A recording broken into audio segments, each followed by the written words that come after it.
She's so fine. Hell of a hell of a.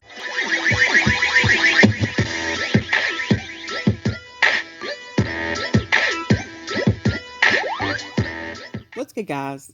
Today is Saturday, January the 7th, 2023.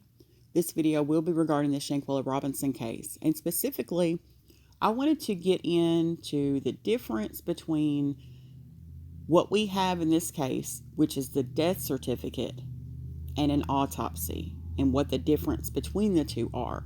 Because I think there's some confusion going on in regards to that. And that's understandable because a lot of people aren't familiar with this type of stuff. So let me break this down for you guys. A death certificate is, in fact, a legal document. It is actually legal proof that someone has died. A lot of people use these to send to the Social Security Administration, the Veterans Administration, insurance carriers to let them know that someone has passed away.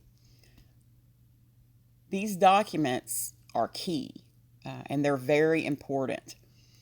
And it's also important to understand that the completion of a death certificate is not an exact science. The cause of death listed on a death certificate is just an educated estimation of how that person died, and it can be wrong. And I've seen several that have been wrong.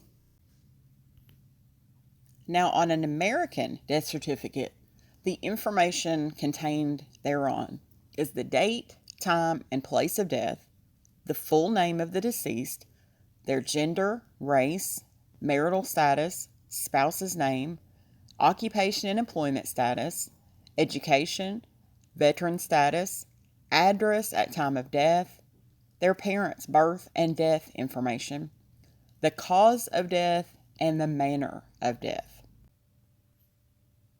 Now, an autopsy report is a whole different ball of wax altogether. We do not have the autopsy report in the Shanquella Robinson case. We do not have that. An autopsy is a post-mortem medical examination that a forensic pathologist, coroner, or medical examiner performs on the body of the deceased. It may also include the examination of the major organs, the heart, lungs, liver, and brain, or only the parts of the body which are most relevant to the case.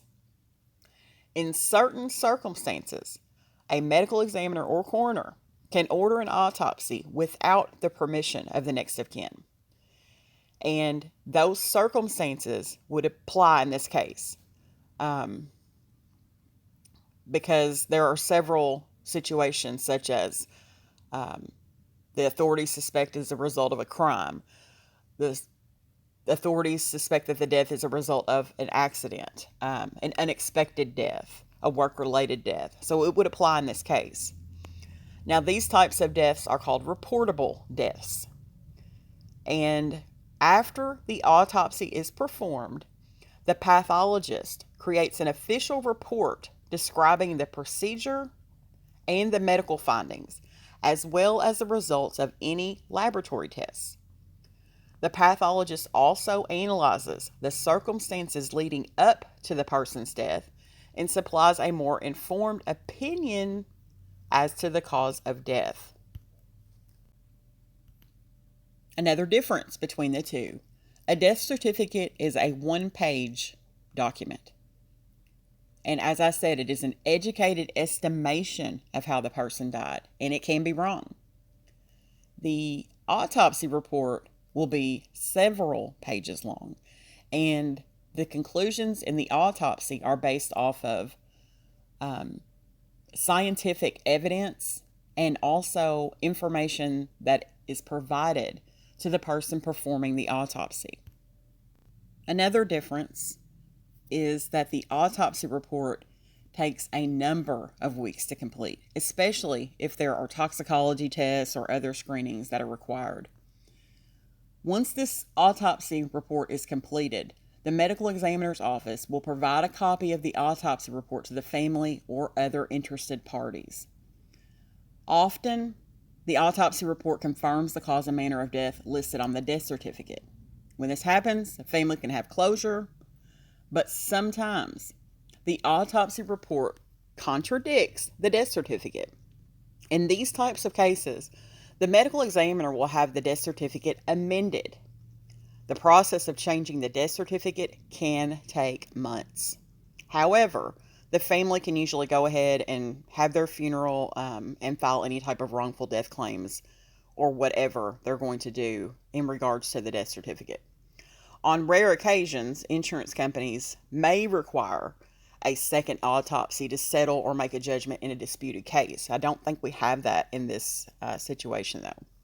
But I have seen autopsy reports take anywhere from a couple of months to, I hate to say this, but over a year to complete. I have an autopsy report that I'm waiting on a case out of California. Still haven't gotten that autopsy report. Don't know that it hasn't been done and I'm just not getting it, or they don't want to release it. But regardless, it usually does take quite a while for the autopsy report to be completed. So just in summary, the death certificate is a one-page legal document, and the information garnered for that death certificate can come from someone on the scene. And in this case, it would have came from either the Cabo 6 or they would have called the next of kin and got that information over the phone. Now, the death certificate is a educated guess on time of death and any other things pertaining to the death. The autopsy report is a multiple page document based off of scientific information, testing, lab results, toxicology, all of that stuff. And it is completed by a pathologist, a coroner, medical examiner, and it's going to be more precise than certainly a death certificate would. But the most important thing to note here is that we do not have an autopsy report in the Shanquella Robinson case, and also that the death certificate that we have in the Shanquella Robinson case was completed before the viral video came out. So that I don't see any way around that the death certificate is going to have to be amended. There's no way around it. So that's all I wanted you guys to understand, and I tried to explain it the best I could. So I hope everybody has a great day and enjoy your weekend. Thanks for watching, guys.